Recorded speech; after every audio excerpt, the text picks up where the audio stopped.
لیس علیک ھداھم ولکن اللہ یہدی من یشاء وما تنفقوا من خیر فلانفسکم وما تنفقون الا ابتغاء وجہ اللہ وما تنفقوا من خیر یوفى الیکم وانتم لا تظلمون للفقراء الذین احصروا فی سبیل اللہ لا یستطیعون ضربا فی الارض یحسبهم الجاہل اغنیاء من التعفف تعرفهم بسیماہم لا يسألون الناس الحافا وما تنفقوا من خیر فإن اللہ به علیم صدق اللہ مولانا العظیم قال اللہ تبارک و تعالی مخبرا و آمرا ان اللہ و ملائکتہ یصلون علی النبی یا ایہا الذین آمنوا صلوا علیہ وسلموا تسلیما اللہم صلی علی سیدنا و مولانا محمد و علی آلہ و صحبہ وبارک وسلم الصلاۃ والسلام علیک یا امام القبلتین وعلی آلک و اصحابک یا جد الحسن والحسین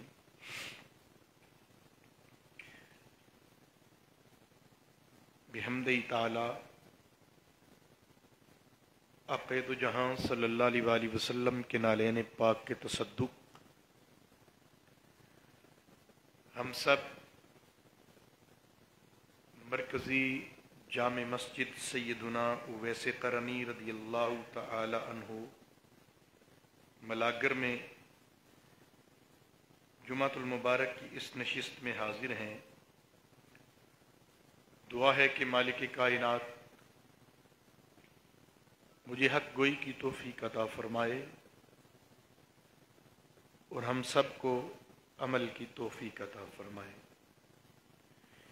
اس لیے کہ عمل سے زندگی بنتی ہے جنت بھی جہنم بھی، یہ خاکی اپنی فطرت میں نہ نوری ہے نہ ناری ہے۔ معزز سامعین و ناظرین، ریگولر درس قرآن کا سلسلہ پچھلے جمعۃ المبارک پر سورہ بقرہ کی آیہ نمبر 271 تک مکمل ہوا۔ آج آیہ نمبر 272 اور 273 کا درس ہے، اور سابقہ آیات میں اللہ تبارک و تعالی نے اپنی راہ میں خرچ کرنے والوں کا ذکر کیا ہے، اور آج بھی اگلی جو 2 آیات میں نے تلاوت کی ان میں وہی موضوع چل رہا ہے۔ اللہ تبارک و تعالی نے ارشاد فرمایا لیس علیک ھداھم ولکن اللہ یہدی من یشاء، ان لوگوں کا ہدایت یافتہ ہو جانا وہ آپ کے ذمہ نہیں ہے، ولکن اللہ یہدی من یشاء، بلکہ اللہ جل مجدہ جسے چاہتا ہے اسے اپنی ہدایت ربانی سے نوازتا ہے۔ وما تنفقوا من خیر فلانفسکم، فرمایا کہ تم جو بھی وما تنفقوا، تم جو بھی مال خرچ کرتے ہو، فلانفسکم، وہ تمہارے فائدے میں ہے، اس کا نفع تمہارے لیے ہے، تم اللہ کی راہ میں کوئی مال خرچ کر کے یہ نہ سمجھا کرو کہ میں نے دین پر بڑا خرچ کر دیا ہے، یا اللہ کی راہ میں خرچ کر کے احسان نہ جتلایا کرو۔ وہ مالک کائنات فرما رہا ہے کہ لوگوں، وما تنفقو، جو کچھ بھی تم خرچ کرتے ہو، فالی انفسکم، وہ تمہارے حق میں بہتر ہے، تمہارے لیے بہتر ہے۔ اور وما تنفقون الا ابتغاء وجہ اللہ، اور اللہ کی رضا جوئی کے سوا تمہارا خرچ کرنا مناسب ہی نہیں ہے۔ یعنی جو روپیہ پیسہ تم اللہ کی مخلوق پر لگاتے ہو، کسی نیکی کے کام، رفع عامہ کے کام، یا کسی غریب کی مدد کے لیے روپیہ پیسہ اور مال خرچ کرتے ہو، اس خرچ کرنے میں تمہاری نیت اللہ جل مجدہ کو راضی کرنا نہیں ہے، تمہاری نیت کسی پر احسان چڑھانے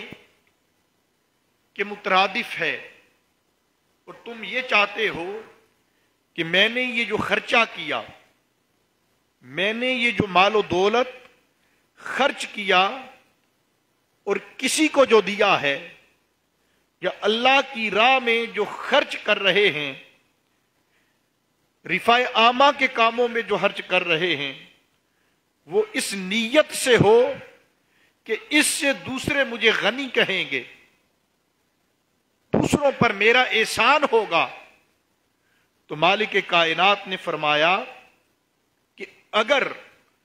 تمہارا خرچ کرنا خالص اللہ تعالی کی رضا کے لیے نہ ہو، تو پھر جو مال بھی تم خرچ کرو وہ تمہارے لیے مناسب نہیں،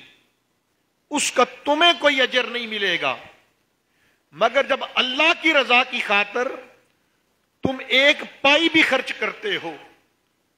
اور اس خرچ کرنے کا مقصد کسی پر احسان نہیں، اپنی شہرت حاصل کرنا نہیں کہ فلاں کہے گا کہ فلاں راجہ صاحب نے، ملک صاحب نے، چودھری صاحب نے، نمبردار صاحب نے بڑا خرچ کیا، یہ بڑے غنی اور سخی ہیں۔ اگر تو تمہارے دل میں ہلکا سا بھی یہ شائبہ گزرا تو رب کائنات فرما رہا ہے کہ ایسا خرچ کرنا تمہارے لیے مناسب ہی نہیں ہے۔ اور وما تنفقوا من خیر یوفى الیکم وانتم لا تظلمون، اور پھر فرمایا کہ تم جو مال بھی خرچ کرو گے اللہ کی رضا کے لیے، اس مال کے کائنات کو راضی کرنے کے لیے، اسے منانے کے لیے، اس مال کے کائنات کی رضا جوئی کے لیے جو درہم و دینار بھی خرچ کرو گے، رب کائنات فرما رہا ہے یوفى الیکم، تمہیں اس کا پورا پورا اجر عطا کیا جائے گا۔ جو اللہ کی رضا کے لیے خرچتے ہو اس کا اجر دنیا میں کسی سے تلاش نہ کرو، جو اللہ کی رضا کے لیے خرچ کر رہے ہو اس میں نیت یہ ہو کہ کوئی جس پر خرچ ہو رہا ہے وہ سمجھے یا نہ سمجھے، تمہاری نیت ہو کہ تم اس پر کوئی احسان نہیں کر رہے، بلکہ اللہ تبارک و تعالیٰ کے حکم کی تعمیل کر رہا ہو، تو وہ مالک کائنات کی رضا کے لیے اس کی مخلوق پر خرچنا، رفع عامہ کے کاموں میں خرچنا، وہ ایسے ہو جاتا ہے کہ جس طرح تم اس مالک کائنات کے دیے ہوئے رزق سے تم اس کی راہ میں خرچ کر اس کی عطا پر شکر ادا کر رہے ہو، اور جب تم ایسا کرتے ہو تو پھر تمہیں اس کا پورا پورا اجر دیا جاتا ہے۔ ایک اور مقام پر مالک کائنات نے فرمایا لَإِن شَكَرْتُمْ لَأَزِيدَنَّكُمْ، اگر تم شکر ادا کرو گے تو میں نعمتوں میں اور زیادتی کروں گا، نعمتوں کی فراوانی تمہیں پھر عطا کروں گا۔ اور جب تم اللہ کی راہ میں اس کی رضا جوئی کے لیے خرچ کرو تو مالک کائنات نے پہلا یہ اعلان کیا کہ وہ اس کا تمہیں پورا پورا اجر عطا کرے گا، پورا بدلہ عطا کرے گا، اور ساتھ ہی یہ اعلان کر دیا کہ جب تم میری رضا کے لیے خرچ کرتے ہو تو پھر ایک بات تو یہ ہوگی کہ اس کا اجر پورے کا پورا تمہیں عطا کیا جائے گا، اور دوسرا وَأَنْتُمْ لَا تُظْلَمُونَ، اور تم پر کبھی ظلم بھی نہیں کیا جائے گا۔ آگے فرمایا لِلْفُقَرَاءِ الَّذِينَ اُحْصِرُوا فِي سَبِيلِ اللَّهِ، آگے فرمایا ان فقراء کا حق جو اللہ کی راہ میں کسب معاش سے روک دیے جائیں، وہ فقراء غرباء مساکین جو اللہ کی راہ میں ہوں اور کسب معاش سے روک دیے جائیں۔ اب اس سے مراد ہر وہ شخص ہے جس کے ذمہ اللہ کے دین کی کوئی خدمت آ جائے، چاہے وہ جہاد پر نکلا ہو، چاہے حصول علم کے لیے گھر سے نکلا ہو، چاہے وہ اللہ تبارک و تعالیٰ کے دین کی خدمت کے لیے اپنے آپ کو مختص کر لے، اور خدمت دین کے علاوہ وہ اور کوئی کام اپنا پیٹ پالنے کے لیے نہ کر رہا ہو، تو رب کائنات فرما رہا ہے کہ ان کا بھی پورا پورا حق ہے جنہوں نے اپنے آپ کو اللہ کی راہ میں کسب معاش سے، وہ اللہ کے ذکر کی خاطر، اللہ کے دین کی خاطر، اللہ تبارک و تعالی کی رضا کی خاطر، اس کے دین کی سربلندی کی خاطر، اس کے دین کی ترویج کی خاطر وہ اپنا تن من دھن پیش کر دیتے ہیں، اور پھر اپنے پیٹ کی آگ بجھانے کے لیے وہ کوئی کسب نہیں کرتے، وہ کوئی کام نہیں کرتے، تو رب کائنات نے فرمایا یہ وہ لوگ ہیں، یہ وہ فقراء میں سے اس قسم کے لوگ ہیں احصروا فی سبیل اللہ، کہ اللہ کی راہ میں جب انہوں نے اپنے آپ کو وقف کیا تو پھر انہوں نے اپنے آپ کو کسب معاش سے روک لیا۔ لا یستطیعون ضربا فی الارض، اور وہ ہمہ وقت امور دین میں ہر وقت مشغول رہتے ہیں، اور اس کے باعث زمین پر چل پھر بھی نہیں سکتے، یعنی ہمہ وقت وہ درس و تدریس کے ساتھ منسلک رہتے ہیں، وہ ہر وقت دین کی ترویج کے لیے لگے رہتے ہیں، محنت مشقت کرتے ہیں، اور ان کا مطمع نظر یہ ہوتا ہے کہ اللہ کے دین کی ترویج ہو اور اس کی قدروں کو بحال کیا جائے۔ وہ جو اپنے آپ کو اس طرح روکے رکھتے ہیں اور خود زمین پر نکل کر اپنے لیے کوئی معاش تلاش نہیں کرتے، اپنے آپ کو خدمت دین کے لیے وقف کر دیتے ہیں، پہلے وہ زانو تلمس طے کرتے ہیں، کوئی کسب معاش نہیں سیکھتے، جب پڑھ لکھ جاتے ہیں تو پھر اپنی تعلیم کے ذریعے درس و تدریس کا سلسلہ شروع کرتے ہیں اور اپنے آپ کو کسب معاش سے روکے رکھتے ہیں۔ تو رب کائنات نے فرمایا کہ اپنے مال و دولت میں سے اپنے جو رب کائنات نے تمہیں عطا کی نعمتیں ان میں سے للفقراء الذین ان فقراء کے لیے بھی حصہ مقرر کرو احصروا فی سبیل اللہ جنہوں نے دین کی خدمت کے لیے جنہوں نے اللہ کے دین کی سربلندی کے لیے اپنے آپ کو روکے رکھا اور کوئی کسب نہ کیا کوئی کام نہ کیا. تو جب اس آیا مبارکہ کی آپ تلاوت کریں سورہ بقرہ کی آیا نمبر 273 ہے تو یہ الفاظ بتا رہے ہیں. آج بسا اوقات ہمارے جو آئمہ مساجد ہوتے ہیں یا جو خدام ہوتے ہیں مساجد کے مدارس کے یا وہ احباب جو اپنے آپ کو خدمت دین درس و تدریس میں وقف کر دیتے ہیں ساری زندگی اور کوئی ذریعہ معاش ان کا نہیں ہوتا وہ بھی تو ہمارے معاشرے کے افراد ہیں جنہوں نے اپنی زندگیوں کو وقف کیا ہر وقت اللہ کے گھر میں بیٹھ کر ہمارے بچوں کی درس و تدریس کے لیے وہ لگے رہتے ہیں. تو رب کائنات نے فرمایا کہ تمہاری مال کے اندر ان لوگوں کا بھی حق ہے جنہوں نے اپنے آپ کو روکا یا جنہیں خدمت دین کی وجہ سے کوئی اور کام کرنے سے روک دیا گیا. مثال کے طور پر آج ایک بندہ 5 وقت کی نماز پڑھاتا ہے ہمارے ہاں تو یہ بھی ذمہ داری ہوتی ہے اس کی کہ مسجد میں پانی بھی ختم نہیں ہونا چاہیے اس کا بھی خیال کرے مسجد میں صفائی بھی ہونی چاہیے اس کا بھی خیال کرے 5 وقت اذان بھی خود ہی اس نے ٹائم پہ پڑھنی ہے یہ بھی خیال کرے. یہ ساری باتیں ہم شامل کر دیتے ہیں ان پہ مگر ہم نے کبھی یہ نہیں دیکھا کہ ہم جو آؤٹ پٹ انہیں دے رہے ہیں جتنی خدمت ہم ان کی کر رہے ہیں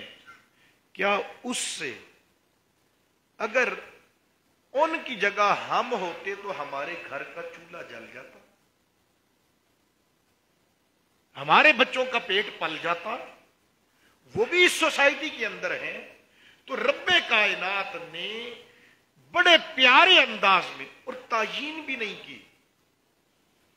اس سے مراد وہ مجاہدین بھی ہیں کہ جو اسلامی حدود کی جو جغرافیائی حدود ہے ان کی حفاظت کے لیے اپنے آپ کو وقف کر دیتے ہیں اور کوئی اور کام نہیں کرتے. وہ لوگ بھی مراد ہیں جو دن رات درس و تدریس میں مشغول رہتے ہیں وہ بھی مراد ہیں. وہ لوگ جو ہماتن گوش ہو کر مسجد کی خدمت کرتے رہتے ہیں وہ بھی لوگ مراد ہیں. اس لیے کسی ایک طبقہ کے بندے کو رب کائنات نے خاص نہیں فرمایا بلکہ فرمایا کہ یہ وہ فقراء ہیں اور یہ جو فقر کا لفظ ہے اس سے وہ فقیر مانگنے والے فقیر مراد نہیں اس سے مراد وہ لوگ ہیں جن کو رب کائنات نے فقر کی دولت اور درویشی کی دولت عطا کی ہوتی ہے. وہ ہر وقت اللہ کی رضا جوئی کے لیے اپنے آپ کو اس کے دین کی خدمت کے لیے وقف کرتے ہیں. تو جب ایک بندہ 4-5 سال 10 سال مدرسے کے اندر پڑھا اس نے ان سالوں کے اندر اپنے پیٹ پالنے کے لیے کسی کام کو نہیں سیکھا پھر جب پڑھ لکھ گیا اس کے بعد اب ڈیلیور کرنے کی باری آئی. بہت سارے پڑھے لکھے لوگ ایسے ہوتے ہیں جو پڑھنے کے بعد اپنی فیلڈ چینج کر لیتے ہیں تبدیل کر لیتے ہیں وہ کسی اور شعبے میں چلے جاتے ہیں اور رفتہ رفتہ جو پڑھا ہوتا ہے وہ بھی بھول جاتے ہیں. اس کا نہ انہیں ذاتی طور پہ خود فائدہ ہوتا ہے اور نہ ہی دوسروں کو فائدہ پہنچا رہے ہوتے ہیں. مگر وہ خوش نصیب جنہیں اللہ تبارک و تعالیٰ نے دین کا علم دیا پھر ہر وقت اس کی ترویج کے لیے لگے رہتے ہیں دین کی اخلاقی قدروں کو دوبارہ سے زندہ کرنے کی کوشش میں لگے رہتے ہیں. قرآن کریم کی خدمت میں لگے رہتے ہیں، اللہ کے گھر کی خدمت میں لگے رہتے ہیں، رب کائنات نے فرمایا کہ اپنے مال میں ان کا حصہ بھی متعین کرو جنہیں خدمت دین کی وجہ سے، اللہ کی راہ میں کام کرنے کی وجہ سے لا یستطیعون ضربا فی الارض، وہ دور دراز سفر بھی نہیں کر سکتے کہ اگر میں کہیں دوسری جگہ چلا گیا، کہیں دور کام کے لیے چلا گیا تو عین ممکن ہے کہ میری نماز ظہر چھوٹ جایا کرے یا میں عصر کی نماز پہ نہ پہنچ سکوں۔ ممکنات میں سے ہے نا کہ اگر یہاں سے ایک بندہ اٹھ کر لالمو سے جاتا ہے اور ظہر کی نماز اس نے یا عصر کی پڑھانی ہے، ظہر ٹائم پڑھانے کے لیے آئے، پھر عصر کی دوبارہ کام پہ چلا جائے، پھر عصر ٹائم تک کوئی آ سکتا ہے؟ تو رب کائنات نے بڑے پیارے انداز میں فرما دیا کہ وہ لوگ جو خدمت دین اور فی سبیل اللہ اپنے آپ کو وقف کر دیتے ہیں، اب ان کا نظام زندگی چلانے کے لیے آپ لوگوں کے مال میں اس کا حصہ متعین کر دیا گیا۔ اس لیے جب آپ خرچ کریں اللہ کے گھر پر اور اللہ کے گھر کے جو خدام ہیں ان پر، تو پھر دل کھول کے خرچ کیا کریں۔ جب سے ہمارا مذہبی طبقہ وہ کمزور ہوا ہے، اس وقت سے ہماری اقدار بھی کمزور ہونا شروع ہو گئی، اور اچھی فیملیوں کے لوگ، اچھی برادریوں میں سے لوگ اپنے بچوں کو بہت کم دین کی طرف لے جا رہے ہوتے ہیں، اس لیے کہ اگر دین بیچارہ پڑ جائے گا تو پھر اس کا تو ذریعہ معاشی ختم ہو جائے گا۔ تو اس سوچ کو میرے بھائیوں ہم سب نے بدلنا ہے، اپنے بچوں کو دینی تعلیم کی طرف لائیں۔ اس کے ساتھ ساتھ وہ لوگ جو دین کی خدمت کر رہے ہیں ان کی خدمت کو اپنا شعار بنا لیں۔ جس دن ہمارا یہ شعار بن گیا اور اس میں ہم کامیاب ہو گئے تو انشاءاللہ ہم اپنی عظمت رفتہ کی بحالی کی طرف قدم اٹھا لیں گے۔ وہ ہمارا عظمت رفتہ کو بحال کرنے کے لیے پہلا قدم ہوگا۔ تو انشاءاللہ ہر کوئی اپنی ذات سے یہ نیت کرے۔ دیکھیں اور بھی تو معاملات ہماری زندگیوں میں آتے ہیں کہ ہم نہ چاہتے ہوئے اچانک کوئی ایسا کام آ جائے، اس کام کے لیے ہمارے پاس خرچ کرنے کو کچھ نہ ہو، ہم نے اس کے لیے کوئی اپنی پاکٹ منی سے فنڈ ہی متعین نہ کیا ہو۔ مثلا اچانک کسی دوست کی شادی آ جاتی ہے، وہ آپ کو انوائٹ کر لیتا ہے، تو کیا وہاں آپ کچھ نہیں دے کر آتے؟ دے کر آتے ہیں۔ اسی طرح عزیزان گرامی قدر، جب اس اچانک واقعے کے لیے آپ سورس پیدا کر لیتے ہیں تو اللہ کے گھر کی خدمت جو ہے اس کے لیے بھی ایک حصہ متعین کریں، اور جب آپ متعین کر لیتے ہیں اس میں تو پھر وہ مالک کائنات اس میں کتنی برکتیں دیتا ہے، وہ اپنی شان کے لائق اس میں برکتیں دیتا ہے، ہمارے وہم و گمان میں بھی نہیں ہوتا،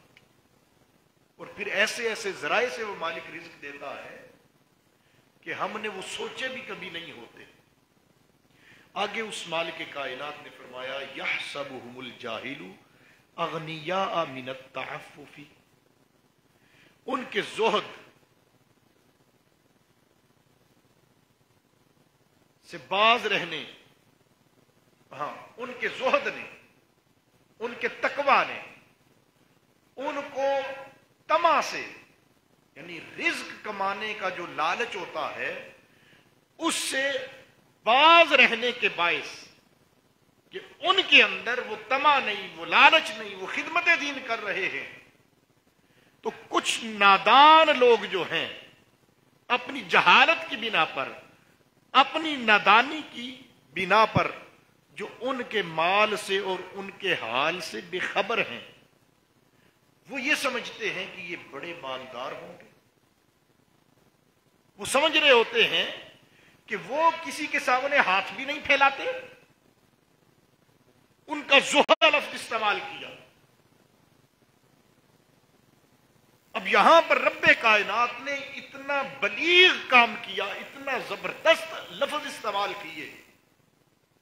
اس مالک کائنات نے فرمایا وہ اپنے زہد کی وجہ سے، اپنے فقر کی وجہ سے، درویشی کی وجہ سے،